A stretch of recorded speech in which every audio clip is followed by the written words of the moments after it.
السلام علیکم ناظرین، میں ہوں ایم واجد 7H نیوز میں آپ کا خیر مقدم ہے۔ خدمت فاؤنڈیشن کی جانب سے روزانہ غریب افراد کو پیٹ بھر کر کھانا کھلایا جاتا ہے۔ اس قابل تحسین کام کو انجام دیتے ہیں خدمت فاؤنڈیشن کی جانب سے۔ پیش ہے اس معاملے پر 7H کی یہ رپورٹ۔ ایک خوبصورت شخصیت اور بہترین انسان وہ ہے جو دو کام کرے، ایک دوسروں کو کھانا کھلائے اور دوسرا سلام میں پہل کرے۔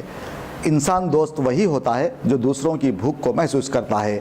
ایک ایسا ادارہ ہے جو کئی برسوں سے غریب افراد کی پیٹ کی آگ بجھانے میں مصروف عمل ہے۔ خدمت فاؤنڈیشن کے صدر جو ہر روز نیلوفر دواخانے کے قریب غریب افراد میں غذا تقسیم کرتے ہیں اور اس کام کو کرتے ہوئے وہ کافی خوشی بھی محسوس کرتے ہیں۔